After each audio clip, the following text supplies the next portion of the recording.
नमस्कार दोस्तों। आज डेट है 15 जुलाई। देखते हैं कौन कौन सा न्यूज इंपॉर्टेंट है दैनिक जागरण के राष्ट्रीय संस्करण में।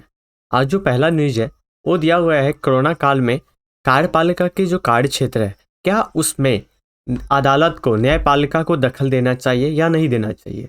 ये इसके कॉन्सेप्ट क्या है, इसके संदर्भ ये है कि इलाहाबाद हाईकोर्ट ने, ये जब सेकेंड वेव आया था, इन्होंने बताया था कि आपको हर जिले में निश्चित करना होगा एम्बुलेंस की संख्या, बेड की संख्या और टीकाकरण। ये सारे इन्होंने आदेश दिया था। तो ये मामला गया सुप्रीम कोर्ट के बाद। सुप्रीम कोर्ट अभी विचार कर रही है इस मामले पे, क्या इस ये देना, कार्यपालिका को आदेश देना, क्या न्यायपालिका के कार्य क्षेत्र के अंदर है या नहीं है, उस टाइम में जब आप इमरजेंसी के आपातकाल का सिचुएशन है।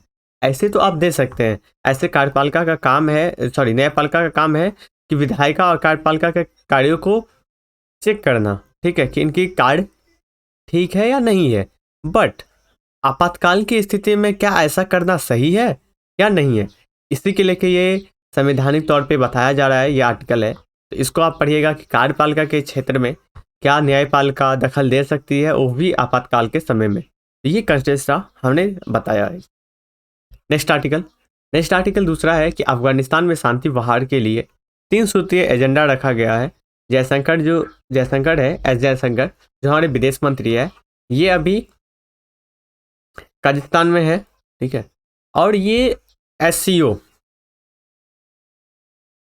शंघाई सहयोग संगठन, इनके जितने भी विदेश मंत्री हैं, इनका बैठक चल रहा था। उन बैठक के बीच में जहाँ पे चीन के भी मंत्री बैठे हुए थे और पाकिस्तान के भी, इस बीच में इन्होंने एक एजेंडा पेश किया। ये एजेंडा था 3 सूत्रीय एजेंडा, जो अफगानिस्तान में शांति वार्ता को बहाल करने के लिए किया था। अभी अफगानिस्तान में तालिबान अपनी जो कद है वो बढ़ाते जा रहा है, अपना क्षेत्र बढ़ाते जा रहा है, अपना एरिया बढ़ाते जा रहा है। और कुछ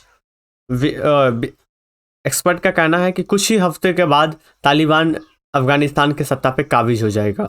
इसके लिए जयशंकर जी ने बताया कि ये जो तालिबानी है, कोई नया नहीं है, वो पुराना ही चेहरा है।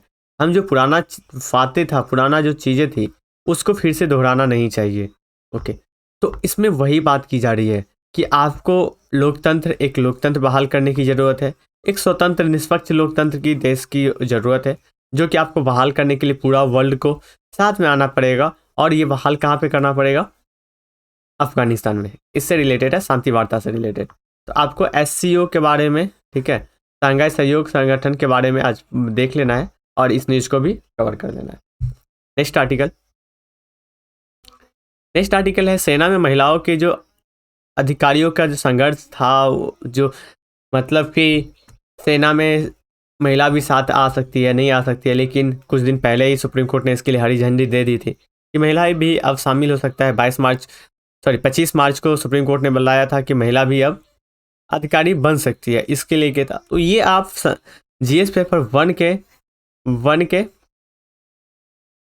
भारतीय समाज और महिला सशक्तिकरण से जोड़ सकते हैं। यदि महिला आगे आती है, साथ में साथ कंधे में कंधा मिला के काम करेगी, तो एक एम्पावरमेंट आएगा, चीज़ें आएगी और एक मैसेज जाता है।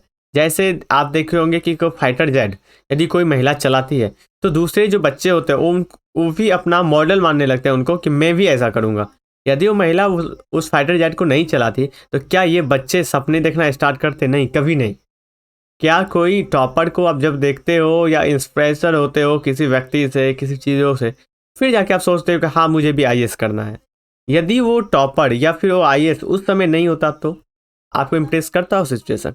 आप उस जगह पे नहीं होते जहाँ पे वो सिचुएशन समझे, आपने समझा कि हमें भी बनना है, हमें भी देश का योगदान देना है, नहीं कर पाते। यही सारी चीज़ें हैं। देखिए, ये फिर से मैं आ गया हूँ यहाँ पे मेंस राइटिंग प्रोग्राम के ऊपर। देखिए, हमारा जो अभी टॉपर है, ठीक है, जो हिंदी मीडियम का, उनसे बातें चल रही थी। उनसे मैंने एक क्वेश्चन पूछा कि सर, आप एक बात बताइए कि आपके यहाँ पे या फिर आपको जो हिंदी मीडियम से सक्सेस मिला है, उसके पीछे कोई एक रीज़न आप मुझे एक वर्ड में बताए। तो उन्होंने मुझे एक ही वर्ड में बताया, वो है आंसर राइटिंग। बोले कि और कोई चीज़ नहीं है जो आपको सक्सेस दिला सकता है या फिर एज दिला सकता है। ये आंसर राइटिंग पे यदि फोकस किया जाए तो आंसर राइटिंग ही ऐसा चीज़ है जो आपको सक्सेस दिला सकता है। तो मैंने उनसे बातें की बहुत सारा। देखिए उनका कोड ऑफ कंडक्ट होता है, ठीक है, कि उनकी नाम आगे नहीं आना चाहिए किसी इंस्टीट्यूट के साथ, किसी जुड़ने के साथ। तो इसलिए लेकिन मैं गारंटी देता हूँ कि आपकी जो यहाँ पे क्वेश्चन बनेगी और क्वेश्चन चेक होगा वो क्वालिफाइड व्यक्ति से ही होगा जो चेक करेंगे। या तो कोई टॉपर होंगे या फिर 2 से 3 बार कोई इंटरव्यू दे दिए होंगे, उनके पास एक्सपीरियंस होगा, वही ये काम करेंगे। और आपकी जो चुनौतियाँ हैं, आपके जो हिंदी मीडियम में चुनौतियाँ हैं, इसको टैकल किया जाएगा। देखिए हिंदी मीडियम के लिए बहुत सारे वेबसाइट और बहुत नए नए आ रहे हैं। ऐसे नहीं होता है। आपको क्या करना पड़ेगा, चीज़ों को देखना पड़ेगा, समझना पड़ेगा प्रॉब्लम है कहाँ। पहले देखिए क्या होता है कि जब आपको पता है कि ये चाबी आपका ख़राब हो चुका है तो आप क्या करोगे, पूरा होल चाबी को आप चेंज कर दोगे? नहीं, आप इसको खोल के देखोगे कि इसके अंदर कहाँ पे चेंज है, उसको आपको चेंज करने की ज़रूरत है, नहीं कि पूरा होल को। जैसे आपने समझा कि हिंदी मीडियम में रिजल्ट नहीं आ रहा है तो आप क्या करते हो, यदि आपका हिस्ट्री ऑप्शनल है आप चलो हटो हिंदी ऑप्शनल पे चलो, हिंदी ऑप्शनल किसी बार खराब हो गया तो चलो सोशलॉजी पे चलते हैं। नहीं, आप अपने आप को अंदर देखो कि आपकी समस्या क्या है, आपका प्रॉब्लम क्या है। क्या आपका आंसर राइटिंग स्किल डेवलप है या आपका आंसर राइटिंग अच्छा है? ठीक है, देन गुड। फिर आप आगे का तैयारी करो, रिवीजन करिए, कंटेंट पे काम करिए। नहीं, यदि आपके पास रिवीजन के आंसर राइटिंग स्किल नहीं है तो कंटेंट के साथ साथ आपको आंसर राइटिंग डेवलप भी करना पड़ेगा। ओके, तो आपको यदि इसमें ज्वाइन होना है तो आपको इस नंबर पे 20 तारीख तक इसमें आप ज्वाइन हो सकते हैं, 20 जुलाई तक। इस नंबर पे कॉल या मैसेज कर सकते हो, दोनों में से किसी पे। ठीक है, अभी प्रेफरेंस करूंगा कि आप मैसेज दोनों पे कर सकते हो, व्हाट्सअप और 9304194215 इस पे आप कॉल कर सकते हैं। राइट, कभी भी कॉल करिए, कोई भी जानकारी हो, कोई भी प्रॉब्लम हो, आप यहाँ से ले सकते हो। आप इस प्रोग्राम को ज्वाइन नहीं भी करते हो फिर भी आप यहाँ से इंक्वायरी ले सकते हो, आपको यहाँ पे बेस्ट सोल्यूशन मिल जाएगा। इसमें आपको प्रतिदिन 2 या 3 क्वेश्चन दिया जाएगा, मॉडल आंसर बनाया जाएगा जो कि टॉपर का मॉडल आंसर रहेगा। फुल लाइन टेस्ट लगवाया जाएगा 3 घंटे में।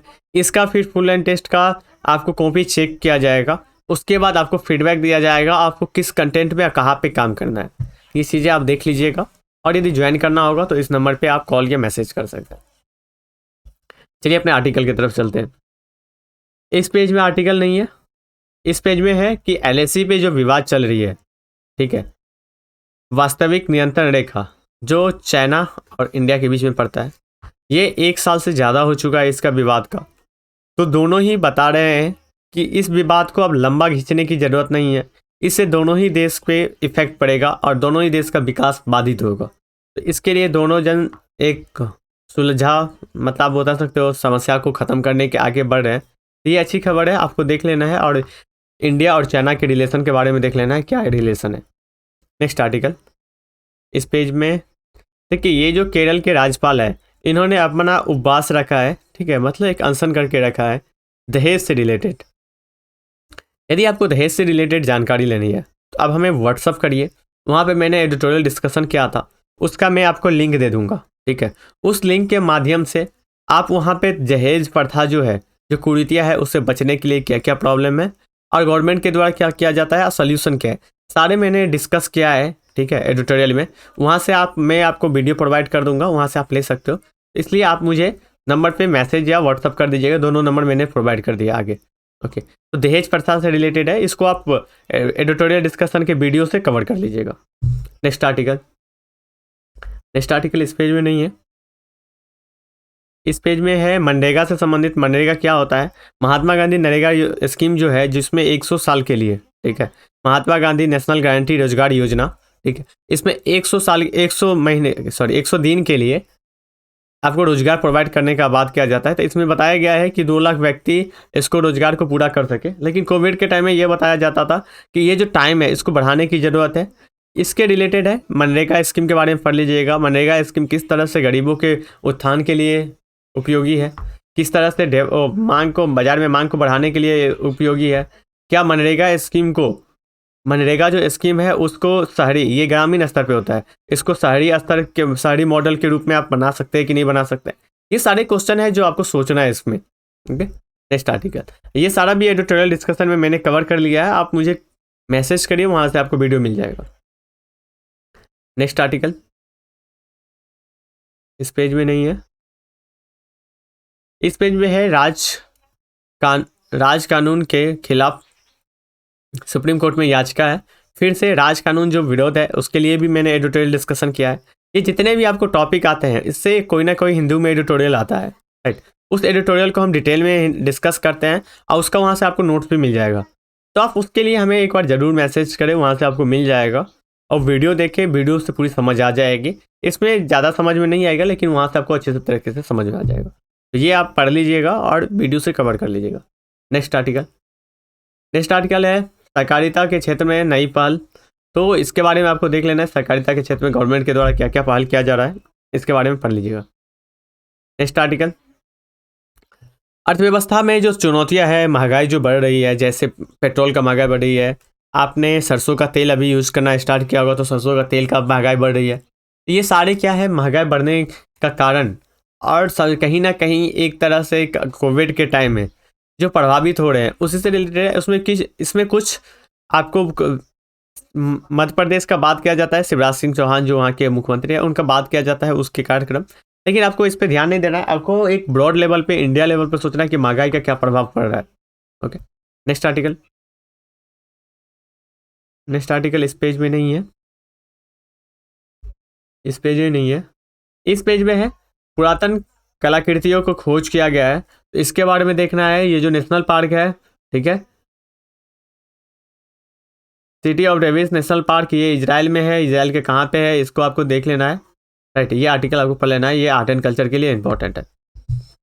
नेक्स्ट आर्टिकल, आज के लिए इतना ही इंपॉर्टेंट आर्टिकल था। तो आपने मेंस आंसर राइटिंग्स प्रोग्राम से नहीं जुड़े होंगे, आप कॉल कर सकते हैं, मैसेज कर सकते हैं, ठीक है। और आपको कोई भी तरह से प्रॉब्लम आ रही है, चुनौती आ रही है तैयारी करने के दौरान, तो वहाँ से आप जानकारी ले सकते हैं। आपको फ्री में प्रोवाइड किया जाएगा एक बेस्ट टीचर के द्वारा, और सही गाइडेंस आपको प्रोवाइड किया जाएगा। तो आज के लिए इतना ही। Thank you so much.